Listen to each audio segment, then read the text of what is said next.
Okay, Bismillah Rahman Rahim. So let's start with the today lecture. And the objective of the today lecture is how to calculate the Weiss indices and Miller indices. And in short, we call them HKL values. This is the XRD pattern.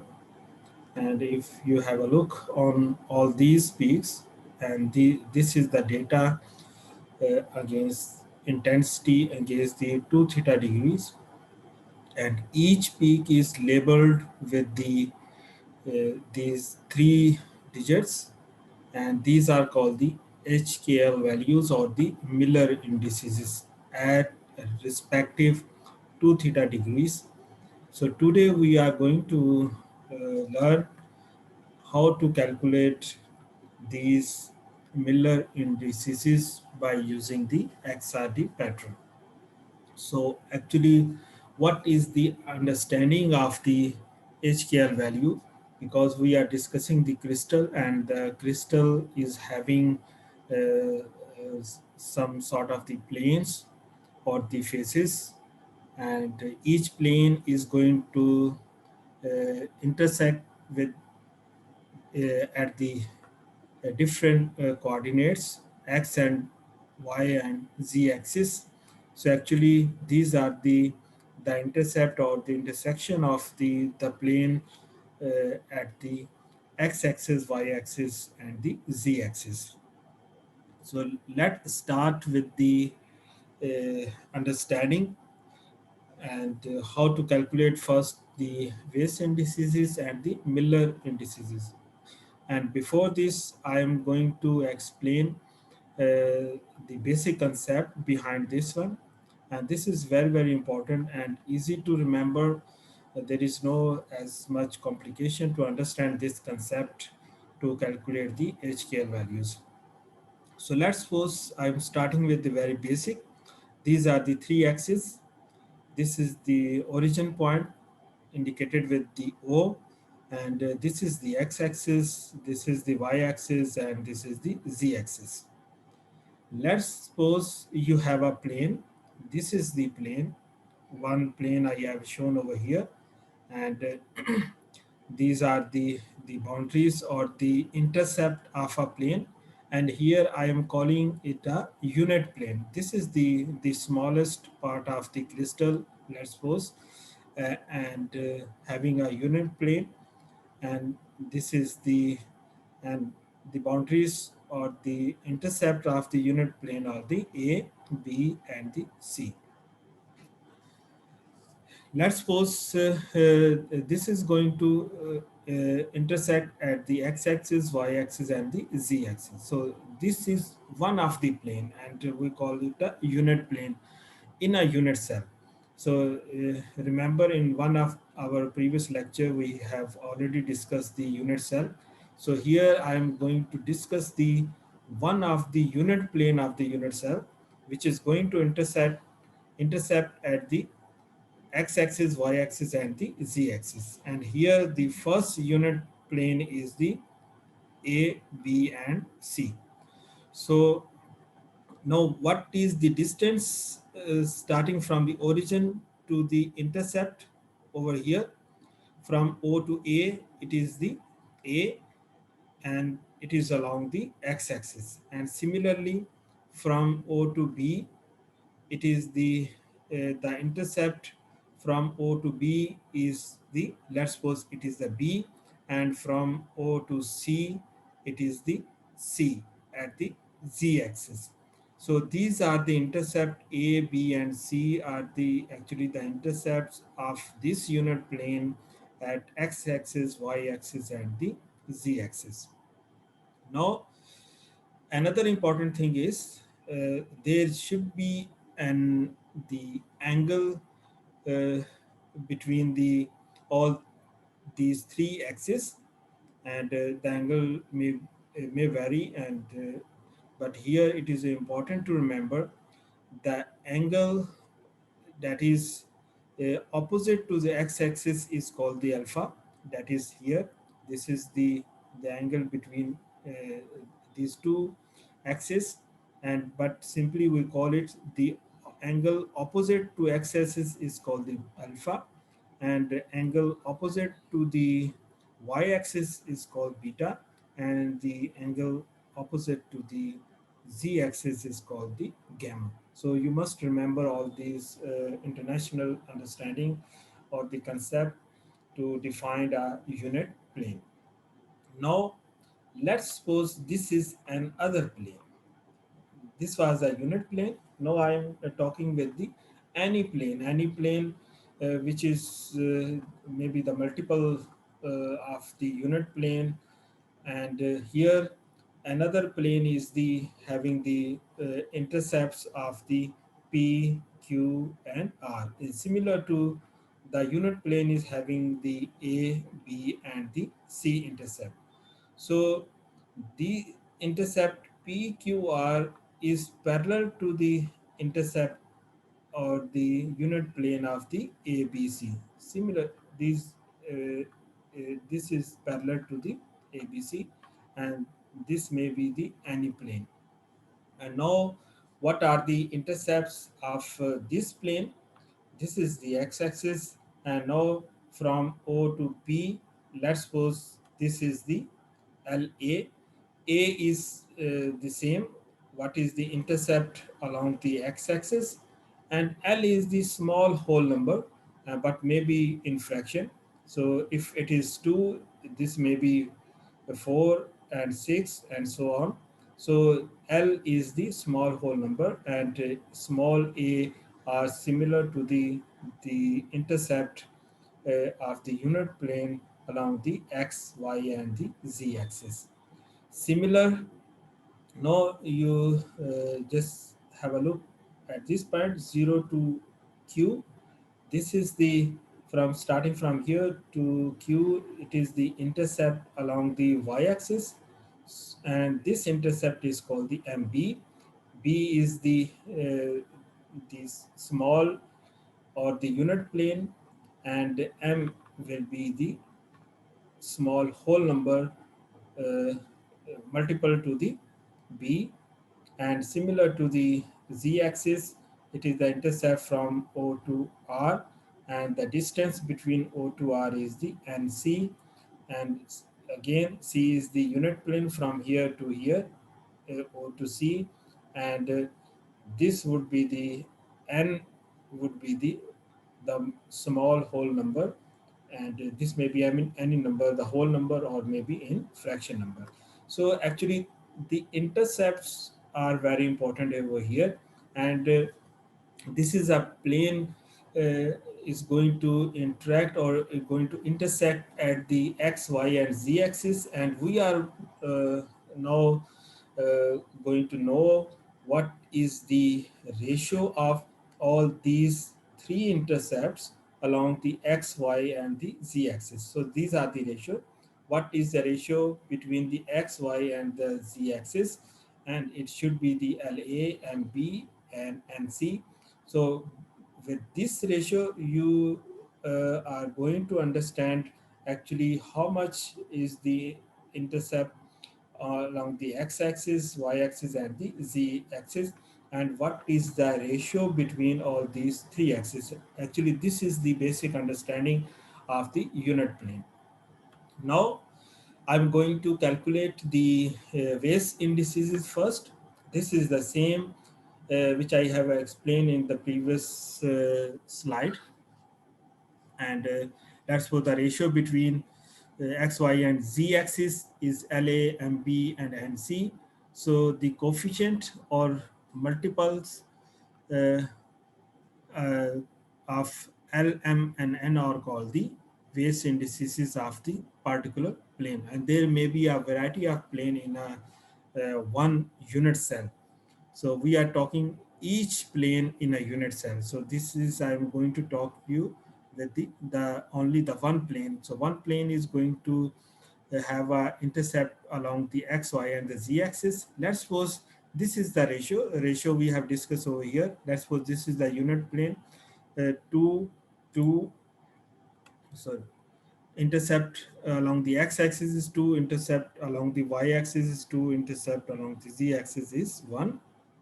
So what is the ratio between x, y, and z? This is the 2a, 2b, and 1c. So Weiss indices are 2 to 1. That means this is the ratio of a plane along the x, y, and the z axis, along the x, y, and the z axis. So these actually three values are giving you the indication of the ratio of the planes which is going to intersect along the x, y, and the z axis. Now, actually, there are some issues with the Weiss indices, but this is the first step to calculate the Miller indices, and because that's why we are going to discuss the Weiss indices first, and then we will move to the Miller indices. So the number LMN are generally the small whole number as I have discussed, but this may not be correct. This may be in fractions. We will do some sort of the examples later on. There are certain limitations with the Weiss indices, and that is the reason we are going to use the Miller indices. So what is the drawback or the limitation with the Weiss indices?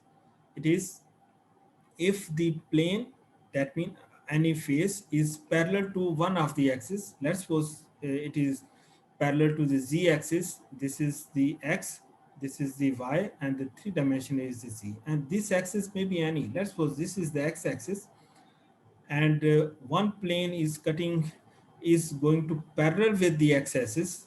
That means this plane will cut the axis at infinity. That means it is not going to intersect at the x-axis, y-axis, or the z-axis, because this is parallel to the particular axis, and it will go to the infinity. So what would be the now the ratio between x, y, and z? Again, this is the same LA, LMB, and infinity C. This I have taken as an example. Let's suppose this is the plane is parallel to the z-axis, then it is not going to intercept along the z-axis. That's why the the plane would be at infinity, and similarly it may be infinity along the y-axis, or it may be infinity along the x-axis. So what is the now the ratio between all these three planes? Simply infinity multiplied by c will remain the infinity. So in this case, this use of the Weiss indices is rather awkward. That means the one of the plane is the infinity. So these indices have now been universally replaced by the Miller indices to get out of this confusion or this limitation of the Weiss indices, because one plane is infinity, and how can we solve this problem which is associated with the Weiss indices? We are going to use the Miller indices. So next is the what is the Miller indices? So actually, the definition is written over here. Actually, these are uh, the reciprocal of the Weiss indices. That means the coefficient of the intercept of A, B, and C. So let's start with the example. You would be better to understand. So I am going to use another example. Let's suppose this is the ratio between the intercept along the x, y, and the z axis. It is 2a along the x axis, 3b along the y, and 2c along the z axis. So what are the Weiss indices? These are the coefficient of these are actually the Weiss indices. It is 2, 3, 2. You simply write down these are the Weiss indices. Just have a look along the what are the intercept along the x, y, and the z. Now, second step is the you must take the reciprocal of the Weiss indices. So when you take the reciprocal, so it would be you just dividing by 1. So it would be 1 by 2, 1 by 3, and 1 by 2. Just taking the reciprocal of 2, 3, and 2. So this is the reciprocal of all these three figures. The third step is multiply the reciprocals by least common factor, and this factor you may skip this point if there is not uh, uh, if your reciprocal of the Weiss indices are not in fraction. So this step will automatically be skipped. But here, first understand actually what we are going to do over here. So the third step is you must multiply with the least common factor, and least common factor is the same as you take the LCM of this one. So in this case, by using this example, it is 6, and why we are going to use the to multiply these reciprocal with the least common factor to get these small whole numbers. So when you multiply 6 with all these three values, so 6 divided by 2 will be 3, 6 divided by 3 will be 2, again 6 divided by 2 will be 3, and these are the Miller indices. And you can show with this by using the bracket 3 to 3, and these are donated by the HKL values. And here the first is the H, second is the K, and third is the L.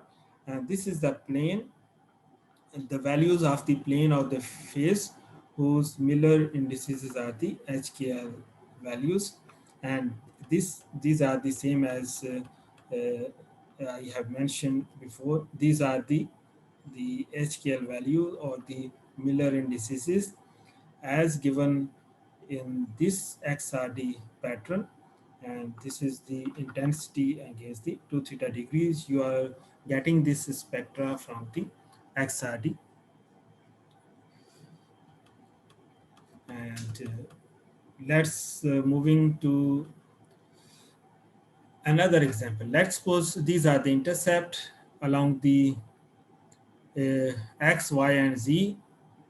Again, the first is the what are the indices. So you must have to look the coefficient along the ABC or the XYZ, and the coefficient with the A is 1 over 2 because this is in fraction, B is 1 over 4, and this is the infinity. Infinity will remain here. So this was the problem with the Weiss indices as we have discussed before, and the solution is present in the Miller indices.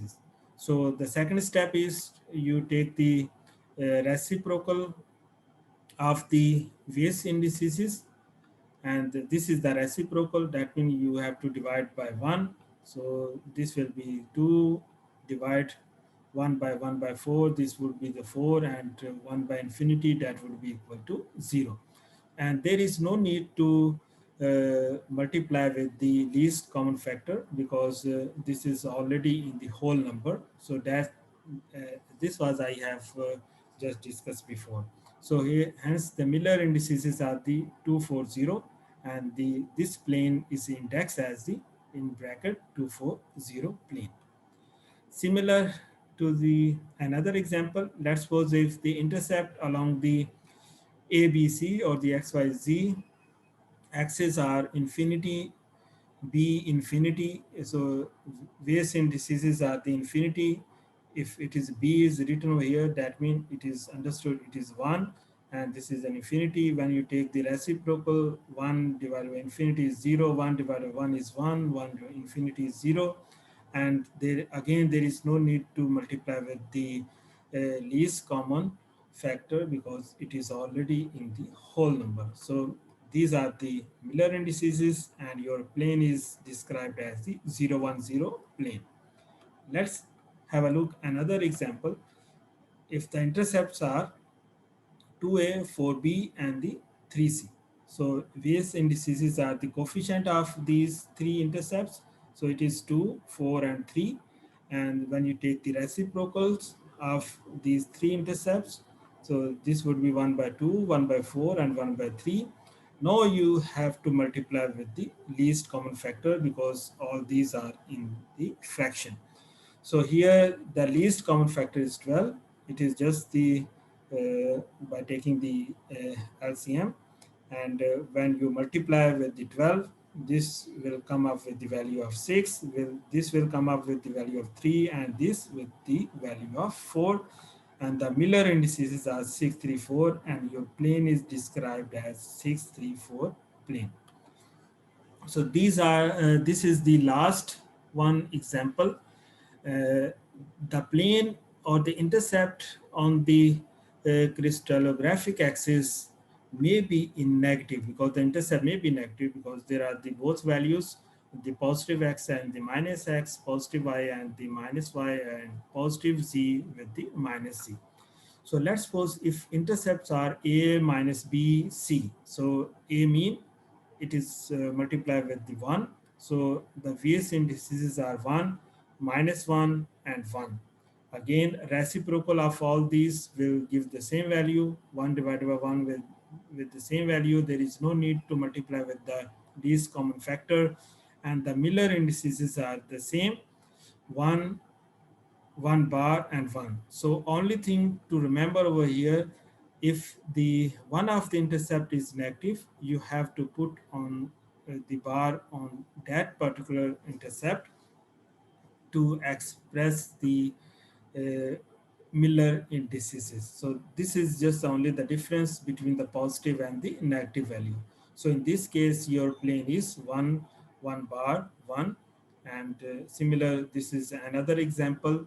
If your plane intercepts of the plane are minus a, minus b, infinity, and the Weiss indices are the coefficient of these three intercept, this will be minus 1, and infinity. When you take reciprocal of these three, it will be minus 1, and 0. Again, Miller indices are this, but here you just put the minus on the top of the figure instead of writing alongside. This is the 1 bar, and 0, and this is the plane of the crystallographic, any of the crystallographic plane, and this is called the Miller indices. And similar to these two example, if plane is minus a, minus b, minus c, the Weiss indices are minus 1, reciprocal will remain the same, and the Miller indices are the 1 bar plane, and this is the plane you can index as in this form. So this is all about our today lecture, and in this lecture we have discussed the how to calculate the Miller indices, as this is very important to interpret the XRD pattern, because this you will need to interpret any of the XRD pattern. If you are getting, let's suppose, the XRD of the metal oxides or any of the crystal or the nanomaterials, so you have the data, the XRD will plot a data, and then these HKL value or the Miller indices are very important at a respective 2 theta degree values to evaluate the crystal system.